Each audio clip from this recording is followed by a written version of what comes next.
오늘은 현재 미국 정부가 직면한 경제적 딜레마가 어떻게 암호화폐 시장에서 시바이누에게 유리한 환경을 만들어내는지, 그리고 구글 같은 빅테크 기업들의 인프라가 시바이누의 기술력과 결합했을 때 어떤 실질적인 자본 유입 경로가 만들어지는지를 분석해 보려고 합니다. 현재 미국 정부가 직면한 가장 현실적인 문제는 매년 한화 기준으로 약 1,400조 원씩 쏟아부어야 하는 국채 이자 비용인데요. 이 천문학적인 이자 부담을 줄이기 위해서는 금리를 공격적으로 낮춰야만 하지만 그 과정에서 발생하는 달러 가치 하락과 패권 약화라는 부작용이 발목을 잡고 있는 형국이죠. 이게 얼마나 심각하냐면 미국 정부 세입의 상당 부분이 이자 갚는 데만 사용된다는 건데, 실제로 필요한 인프라 투자와 국방비 그리고 복지 예산을 쓰기도 전에 이자부터 처리해야 하는 구조죠. 금리를 낮추면 이자 부담은 줄어들지만 동시에 달러 가치가 떨어지고 미국의 금융 패권이 흔들릴 수 있죠. 여기서 거시 환경을 좀 짚어봐야 하는데, 지금 미국은 금융 패권 말고 또 중국과의 기술 패권 경쟁이 치열해지고 있죠. AI 투자에 이어서 로봇 산업도 본격적인 투자를 논의 중입니다. 로봇 시장은 이미 중국 시장이 8배 이상 큰 규모를 갖고 있음과 동시에 기술력도 격차가 꽤 크게 벌어져 있는데요. 그렇다면 미국은 지금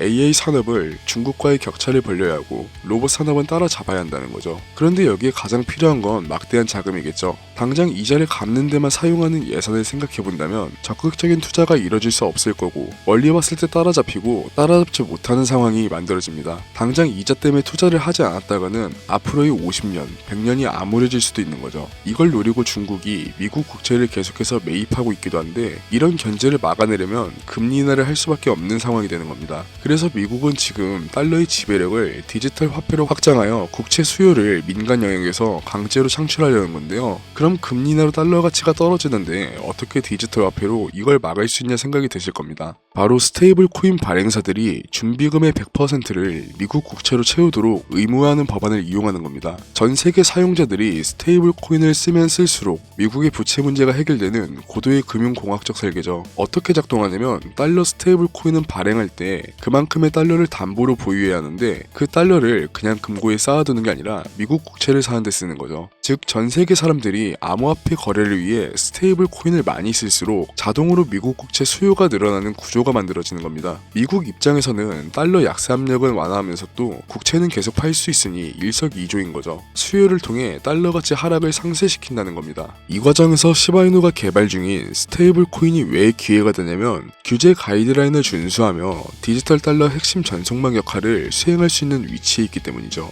미국 정부 입장에서도 규제를 따르는 스테이블 코인 프로젝트가 성장하는 게 자국 경제에 도움이 되거든요. 그렇다면 어떻게 핵심 전송망이 되는 거냐면, 여기서 주목해야 할 게 파트너십을 통한 협업으로 시바리움에 적용 예정인 암호화 기술입니다. 이전까지는 블록체인이 기관들에게 선택받지 못한 이유가 투명성인데, 자신들의 포지션과 거래 내역이 실시간으로 노출되는 것을 월스트리트의 금융사들은 용납하지 않기 때문이죠. 자신들의 투자 전략을 경쟁사들이 다 볼 수 있는 블록체인은 선택을 할 수가 없었던 겁니다. 하지만 시바리움을 통한 기술이 적용된다면 블록체인의 장점만 살아남게 되는데요. 거래 내용은 철저히 비밀을 유지하면서도 블록체인의 보안성은 그대로 가져갈 수 있는 거죠. 이 기술이 적용되는 순간 기밀 유지가 필수적인 기관 자금이 시바리움 네트워크로 유입되는 마지막 장벽이 제거되는 겁니다. 보안이 곧 자본의 신뢰를 직결되는 시대에 이건 엄청난 경쟁력이 될 수 있겠죠. 그리고 이런 기술 진보가 계속 이뤄지고 있는 와중, 최근 퀄컴과 구글이 결성한 XR 기기 동맹의 실체도 정확히 보셔야 하는데요. 하드웨어 경쟁을 넘어선 이 플랫폼의 핵심은 가상공간 내에서의 즉각적이고 저렴한 결제 시스템이죠. 구글은 이미 구글 클라우드를 통해 시바리움의 노드를 지원하며 네트워크의 안정성을 검증하는 단계를 진행하고 있는데,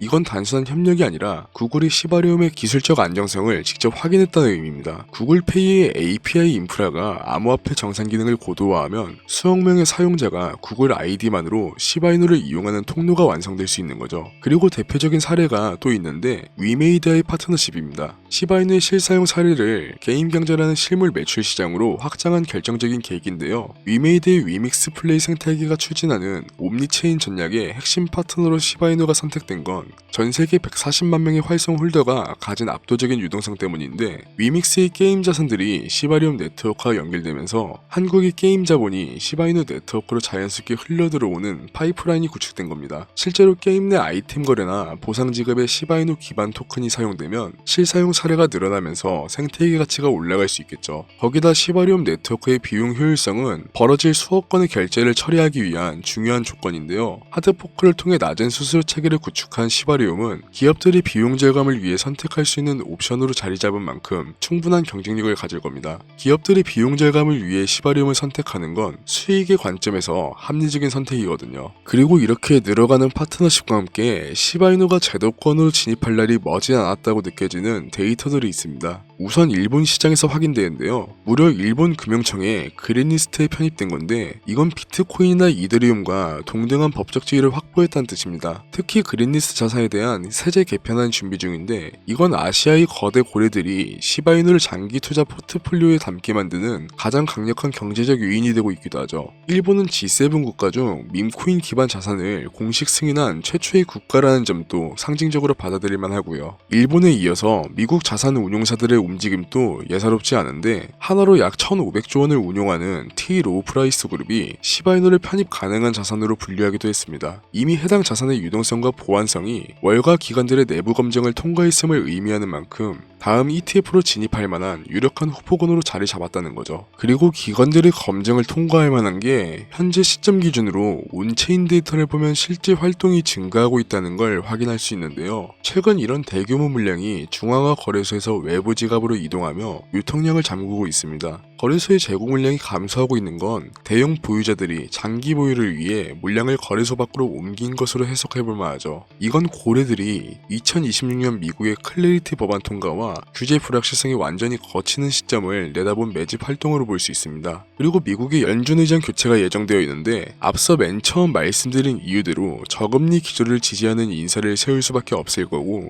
시장이 돈이 풀리기 시작하는 그 시점 모든 인프라 준비를 끝낸 시바이누가 혜택을 볼 수 있는 환경이 조성될 수 있어 보입니다. 결국 여기까지 정리해보자면 미국은 금리 인하를 할 수밖에 없고 발생할 달러 약세를 스테이블 코인으로 상쇄시킨다는 겁니다. 이 와중에 시바리움의 기술력과 저렴한 수수료는 기업과 기관들에게 매력적인 선택지로 다가온다는 거고 정책 법안 통과로 규제가 명확화되는 시점에 이어질 금리 인하 기조는 시바이누로 돈이 몰릴 수밖에 없는 구조를 만들어낼 가능성이 높다는 거죠. 이 모든 일들은 2026년 상반기 내에 하나로 맞춰질 가능성이 있다는 겁니다. 여기까지가 시장의 전망과 시바이누 코인에 대한 간략한 내용이었고요. 우리가 이 코인을 함께 가져가야만 하는 이유도 아셔야겠죠. 이전까지 코인은 그저 투기 수단에 불과했었고 지금은 금융시장에서 단순히 코인을 신규 자산 정도의 개념으로 생각하고 있는데요. 하지만 사실 신규 금융 인프라에 가깝습니다. 지금 코인이 성장할 수 있는 건 결제와 송금 같은 돈의 이동에 있는데요. 그 예시로 스테이블 코인의 성장세를 보시면 되는데 2025년을 기준으로 연간 전송 규모는 28조 달러에 달했고 비자와 마스터카드의 결제량을 추월했습니다. 이렇게 점점 성장하는 배경은 화폐는 시간이 지날수록 가치가 떨어지지만 반대로 스테이블 코인은 돈의 가치를 변동 없이 저장할 수 있으면서 결제 수단으로 사용이 가능하죠. 결국 현금의 역할을 대체하는 차세대 결제 인프라가 될 수 있는 겁니다. 이런 흐름에서 자체 스테이블 코인이 완성 단계에 가까운 지금은 곧 기회가 찾아온다는 건데 문제는 언제 어떻게 얼마나 사야 하는지죠. 저도 처음 투자를 시작했을 땐 어떻게 해야 할지 몰라서 수많은 기회를 놓치고 시행착오를 겪었는데요. 그 이유가 뭐였냐면 체계적인 전략이 없었기 때문이었죠. 그래서 지난 8년간 시장에서 활동하면서 얻은 정보들을 공유드리려 합니다. 제가 투자를 처음 시작할 때 정말 힘들었던 게 지금처럼 영상을 통해서나 인터넷을 통해 정보를 접할 수 있는 수단이 많지 않았는데요. 그런데 지금은 많이 달라졌죠. 옛날과는 다르게 미디어가 발달하고 여러분들은 영상을 시청하고 계십니다. 이 영상을 시청하고 계신 분들은 단순히 재미보다는 정보를 얻거나 투자를 더 잘하고 싶어서 또는 투자가 어렵고 모르겠어서 시청하고 계신 분들이 많으실 텐데요. 그래서 여러분들께 도움이 될 만한 선물을 준비했습니다. 구독자분들의 한해서만 한정적으로 책의 제본을 발송드릴 건데 제본은 한정되어 있기 때문에 소진되면 이북으로 전화해서 드릴 예정이고요. 사실 원래는 유튜브를 시작할 때쯤부터 책도 함께 판매하려고 같이 준비를 했던 건데 채널을 키워나가다 보니 영상 시청해주신 분들께 감사한 마음이 더 커져서 판매를 과감히 포기하고 구독자분들께 공유를 선택했습니다.